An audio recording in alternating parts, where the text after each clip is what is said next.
आपको इतिहास के बारे में बताऊंगा, क्योंकि इतिहास आपको जानना बहुत जरूरी है। क्योंकि मैंने पहले ही बताया, जिसका इतिहास नहीं होता, जिसको इतिहास का ज्ञान नहीं होता, उसका विकास कभी संभव नहीं हो सकता है।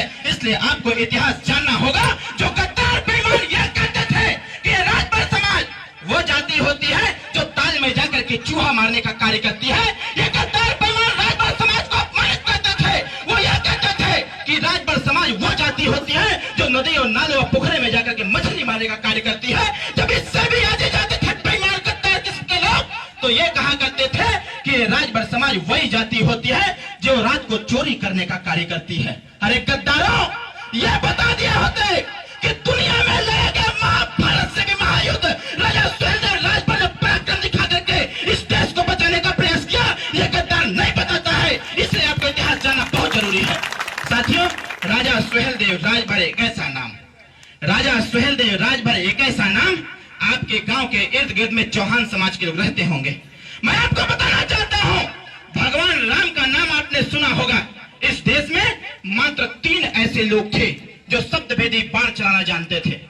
इस दुनिया में सिर्फ 3 ऐसे योद्धा थे जो शब्दभेदी बाण चलाना जानते थे।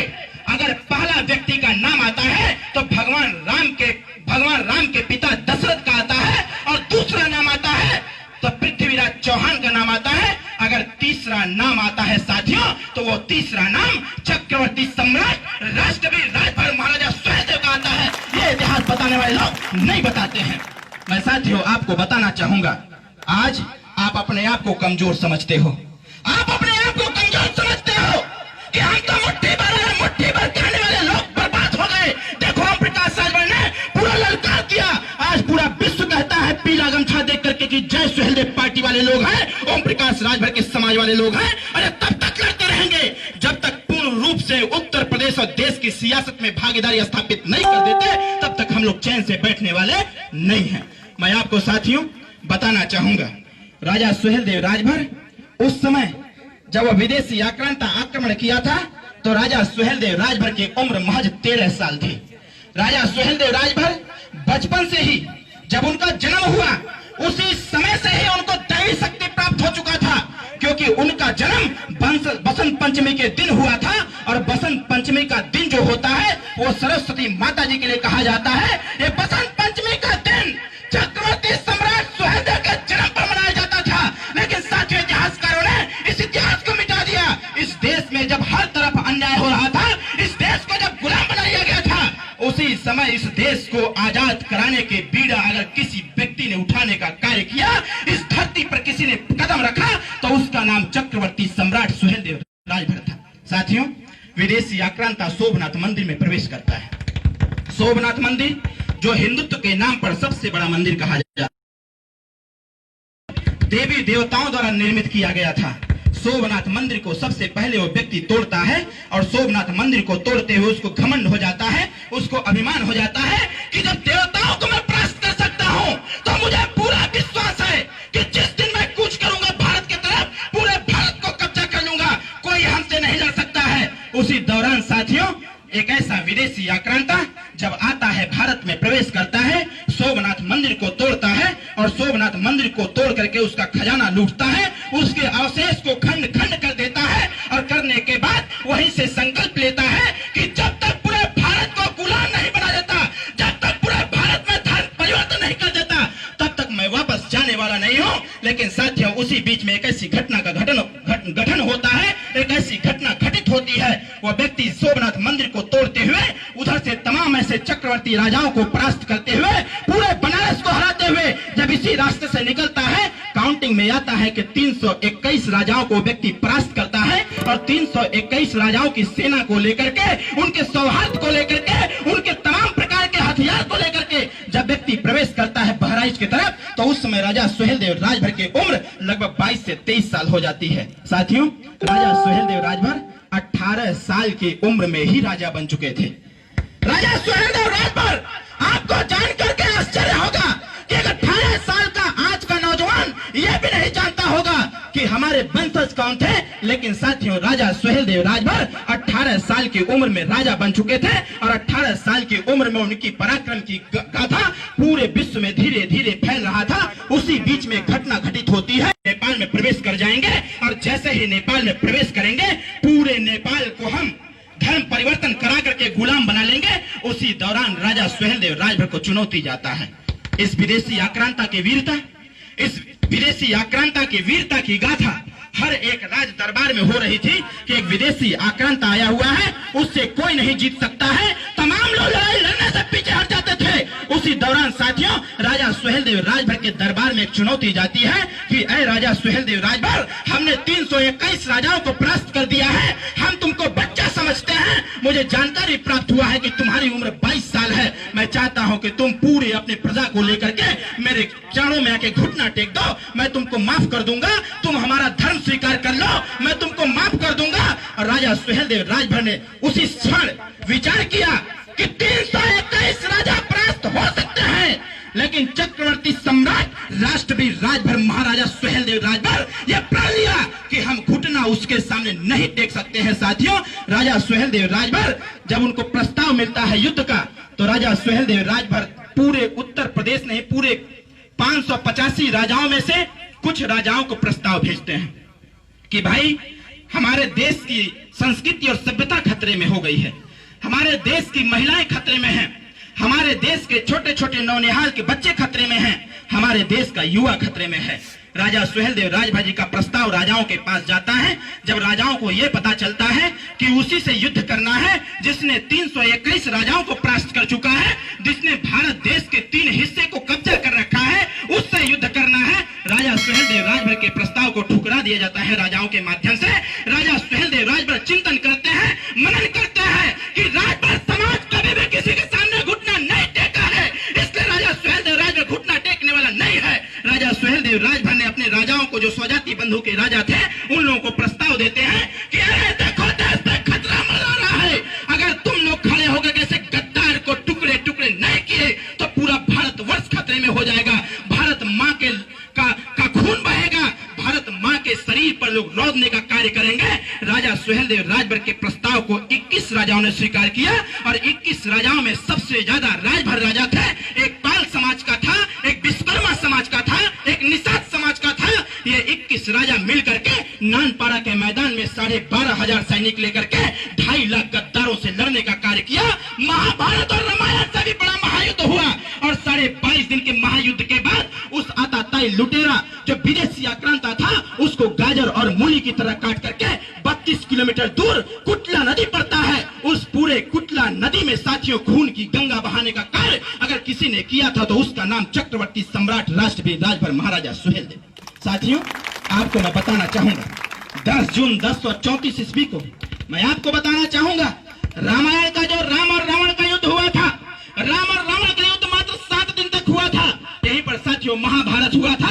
महाभारत का युद्ध 18 साढ़े 18 दिन तक हुआ था, लेकिन इधर विदेशी आक्रांता और राजा सुहेलदेव राजभर के बीच जो महाघनघोर महायुद्ध हुआ था, वो युद्ध लगभग साथियों 22.5 दिन तक चला था। और 22.5 दिन के महापराक्रम के बाद राजा सुहेलदेव राजभर ने संकल्प लिया था कि जो व्यक्ति हमारे देश के मां बहनों की इज्जत के साथ खेलने का प्रयास किया, जो व्यक्ति हमारे नौनिहाल बच्चों के गर्दन को काटने का प्रयास किया, जब तक उसको बीचों बीच चीर नहीं दूंगा तब तक चैन से बैठने वाला सुहेलदेव राजभर नहीं है। साथियों और 10 जून 1034 को कुटला नदी के किनारे राजा सुहेलदेव राजभर जी ने अपने 46 किलो की तलवार से सप्तभेदी बाण के माध्यम से उसको गुफा से बाहर निकालते हैं और अपने 46 किलो की तलवार से साथियों राजा सुहेलदेव राजभर उसके 2 टुकड़े करके एक कुटला नदी में फेंकने का कार्य करते हैं और दूसरा साथियों सूर्य कुंड में ले जाकर फेंकने का कार्य करते हैं कि सूर्य कुंड में फेंक दिया जाएगा।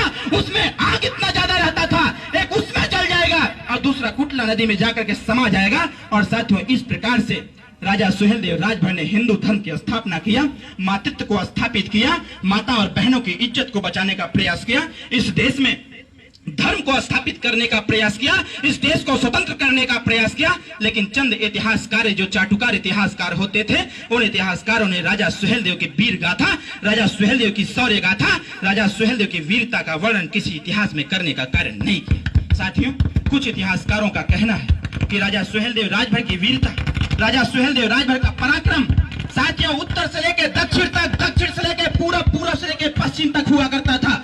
राजा सुहेलदेव राजभर के युद्ध के बाद 162 साल तक कश्मीर से लेकर हम यूं कह ले पूरे भारत पर अगर किसी का शासन हुआ करता था तो 162 साल तक अकेले राजभर समाज के बेटों ने राज करने का प्रयास किया साथियों, और उसे राज का दिन रहा कि भारत का नाम इस भरवंश के नाम से पड़ा हुआ है साथियों। आपको जान करके गर्व करना पड़ेगा, इस भारत का नाम हमारे जाति से बिलोंग करते हैं, हमारे जाति के नाम पर रखा गया है, लेकिन इतिहासकारों ने आपको बताने का काम नहीं किया। साथियों, मैं आपको बताना चाहता हूं, अभी हमारे ब्रिजेश भाई ने कहा कि आपको जगना होगा।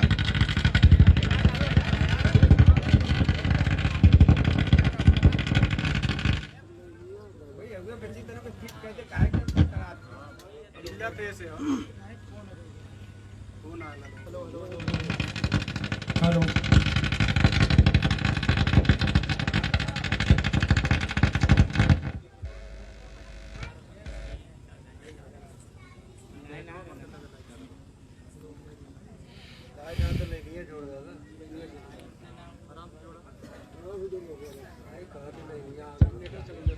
हेलो,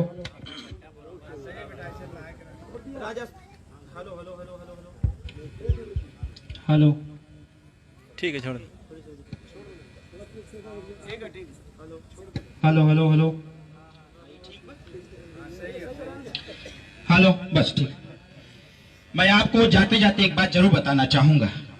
लोगों का कहना था, तमाम जो गद्दार इतिहासकार थे उनका मानना था कि राजा सुहेलदेव राजभर युद्ध में परास्त हो गए थे। राजा सुहेलदेव राजभर को युद्ध में ही मार दिया गया था। लेकिन साथियों, मैं बताना चाहता हूं, राजा सुहेलदेव राजभर युद्ध में मारे नहीं गए थे।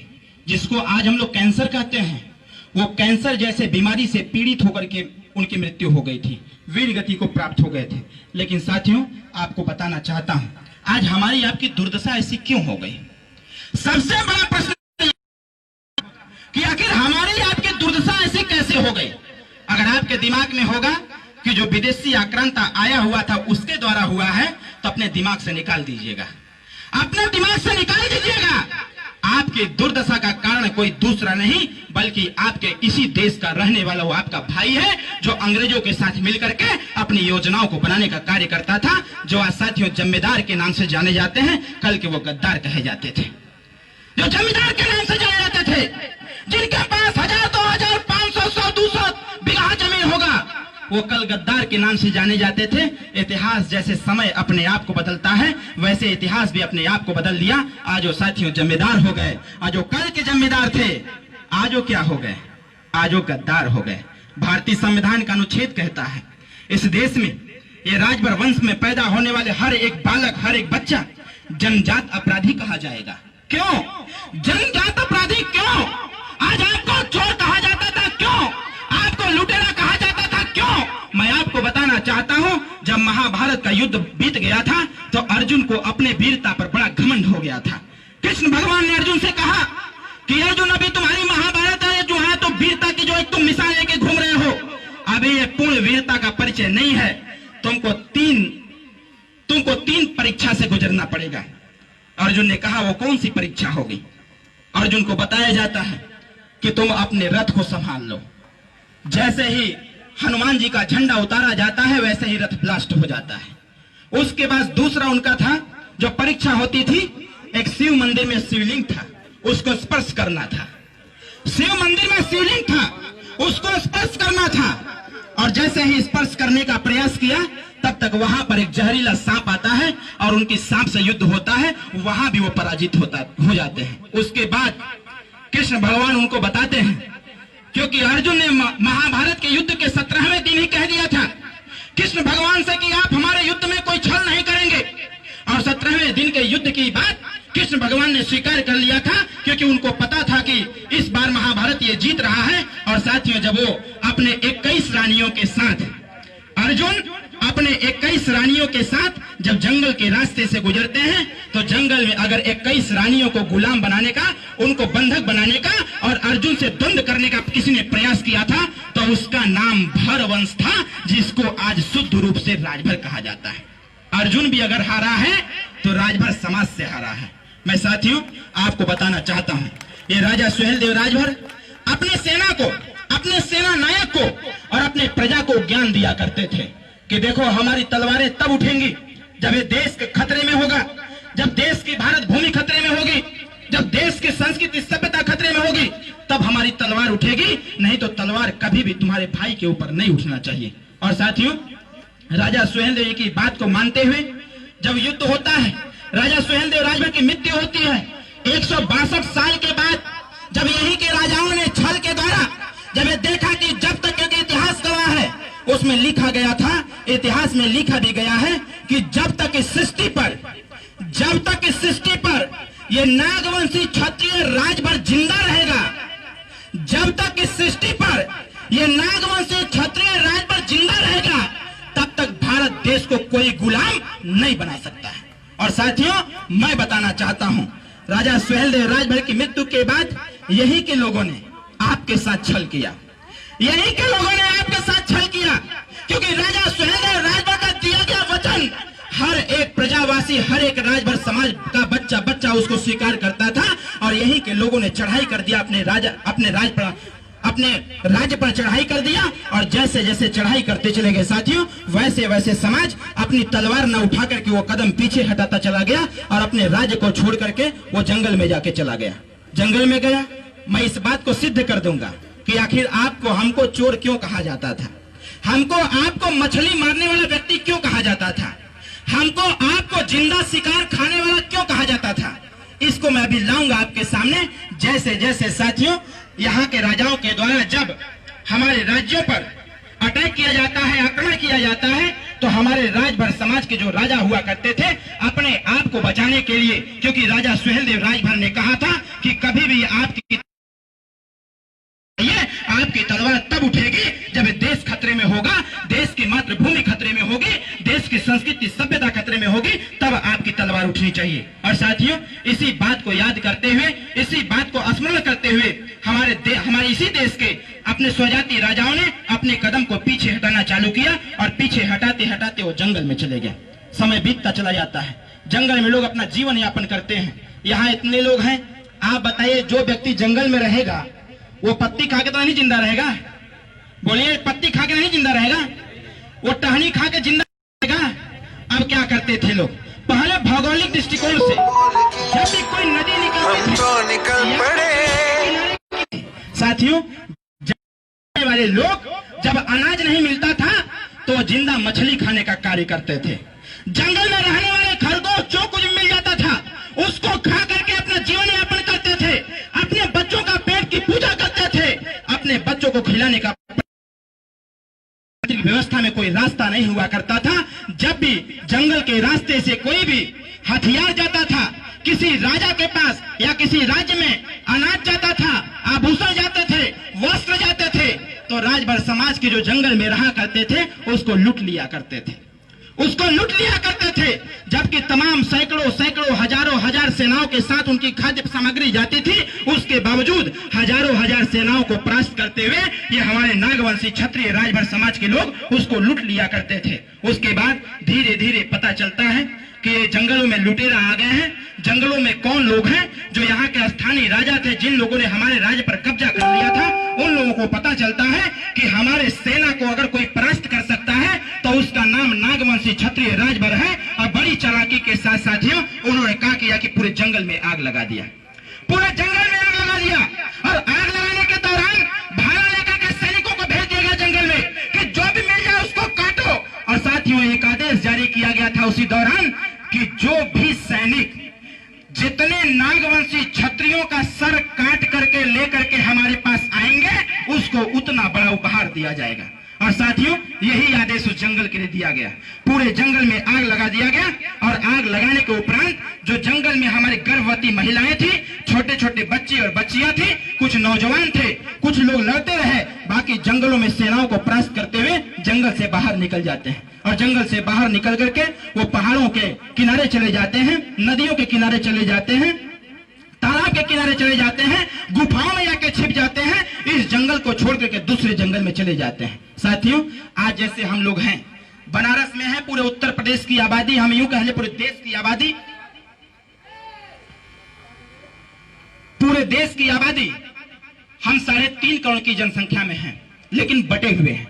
जब यह आदेश होता है, लोगों को पता चलता है कि पूरे जंगल में आग लगाने के बावजूद ये नागवंशी क्षत्रिय बचे हुए हैं। राजा ने पुनः आदेश किया कि कहीं भी ये नागवंशी क्षत्रिय राजभर दिख जाए, वही वाला आदेश की जो जितना गर्दन काट करके लेकर के आएगा उसको उतना बड़ा उपहार दिया जाएगा। और साथियों, राजा सुहेलदेव राजभर की मृत्यु के बाद तमाम तरह के छोटे बड़े युद्ध होते रहे, लेकिन हमारा जो स्वजाति समाज था, जो हमारे छोटे छोटे रियासतों में राजा हुआ करते थे, वो अपने भाई पर तलवार न चला करके अपने परिवार की रक्षा करना चालू कर दिए। और जैसे ही जंगलों के किनारे गए, जाकर के पहाड़ों में बस गए, नदियों के किनारे गए, पुनः हमला किया गया। और हमला के दौरान जैसे ही पूछ पूछ करके कहा जाता था कि तुम कहाँ के रहने वाले हो, तुम्हारी जाति क्या है, तुम किस धर्म से आते हो, जैसे ही इस बात की चर्चा होती थी, सर उनके गर्दन पर तलवार लटकाए जाते थे। जैसे ही गर्दन पर तलवार जाते थे, जो लोग डर गए,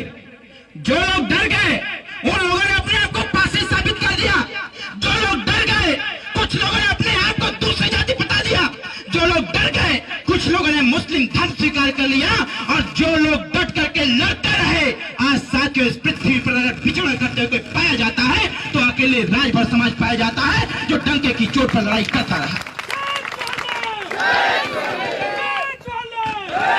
आज जिस भी संख्या में हम लोग हैं, ये राजभर समाज वही समाज है जो अंतिम समय तक ऐसे गद्दारों से लड़ता रहा और लड़ करके इस देश को बचाने का प्रयास किया। इसीलिए आज के इतिहासकार जो लिखने का काम किया, तो इतिहासकार ने यह लिखा कि जब तक भारत में ये नागवंशी क्षत्रिय राजभर रहेगा, तब तक भारत देश को पूर्ण रूप से कोई गुलाम नहीं बना सकता है। साथियों, अंग्रेज आए भारत में। अंग्रेजों के आने के बाद चौरा चौरी गोरखपुर में पड़ता है, चौरा चौरी कांड हुआ था। चौरा चौरी कांड में अगर सबसे पहले अगर किसी ने सीने पर गोली लेने का कार्य किया तो उसका नाम राजभर समाज था। साथियों, यही नागवंशी क्षत्रिय समाज था। साथियों, इस बात को जानने की आवश्यकता है। आज बाबूजी के आशीर्वाद से, हमारे कार्यकर्ताओं के सहयोग से विगत 10 तारीख को पूरे देश में दीपावली की तरह हम लोगों ने दिया जला करके ये शौर्य दिवस और विजय दिवस मनाने का कार्य किया। ये क्यों? जब भगवान राम रावण का वध करके अयोध्या वापस आए थे, तो पूरा अयोध्यावासी ये सोच रहा था कि हम राम का स्वागत कैसे करेंगे। लोगों ने योजना बनाया कि हम उनको माला फूल नहीं पहना सकते।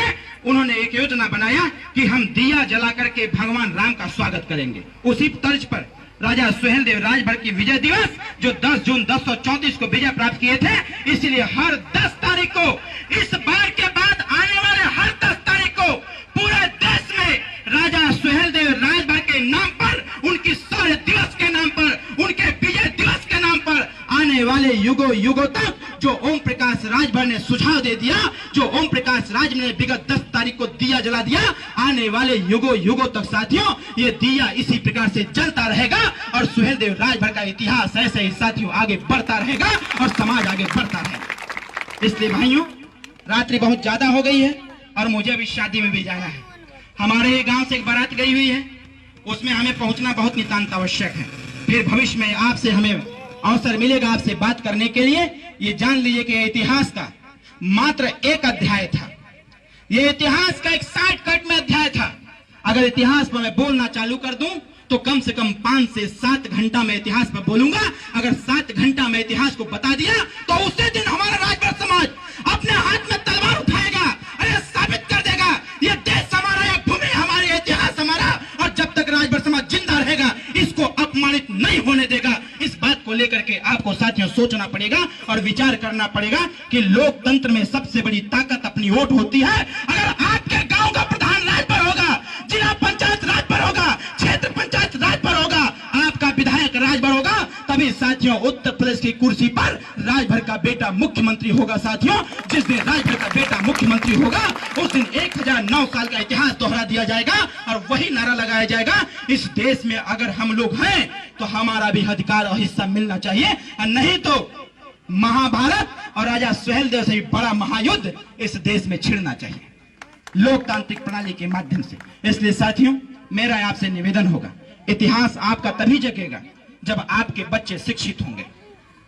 इतिहास आपका आगे तभी बढ़ेगा जब आपके बच्चे और बच्चियां पढ़ेंगे, क्योंकि इतिहास हम लोग बताते रहे, किताब छपवा के देते रहे, जब घरे में लड़का पढ़ना लिख लेना बा तो इतिहास का पढ़िए। इसलिए साथियों, अपने बच्चों को पढ़ाइए, आधी रोटी कम खाइए, लेकिन अपने बच्चों को पढ़ा लिखा करके उस लायक बनाइए कि आने वाले समयों तक हम जैसे लोगों को शाहपुर में आकर के भाषण देने की आवश्यकता ना पड़े। हमारा समाज अपने आप तैयार हो जाए कि हमारे नेता का आदेश हो गया है कि हमको अपने समाज को देखना है, हमको अपने पार्टी को देखना है। आज मैं आपको बताना चाहता हूं साथियों कि उत्तर प्रदेश नहीं, देश की राजनीति में इकलौता नेता ओम प्रकाश राजभर राजनीति के इतिहास में आपको बताना चाहता हूं, जिस प्रकार से तीन ही लोग शब्द भेदी बाण चलाना जानते थे, उसी प्रकार से राजनीतिक इतिहास में तीन ही ऐसे व्यक्ति हैं जिन लोगों ने दूसरों के लिए अपने पद और प्रतिष्ठा का त्याग कर दिया। पहला व्यक्ति डॉक्टर भीमराव अंबेडकर साहब, पहला व्यक्ति डॉक्टर भीमराव अंबेडकर साहब, दूसरा व्यक्ति बलिया के रहने वाले स्वर्गीय चंद्रशेखर सिंह साहब, और तीसरा कोई व्यक्ति इस धरती पर है तो उसका नाम ओम प्रकाश राजभर। इसके अलावा साथियों कोई दूसरा ऐसा व्यक्ति नहीं है जो गरीब जनता के लिए अपने पद और प्रतिष्ठा का त्याग कर दे। इसलिए साथियों आप भी देखते होंगे फेसबुक के माध्यम से, यूट्यूब के माध्यम से, टीवी पर, न्यूज़पेपर में आप देखते होंगे कि ओम प्रकाश राजभर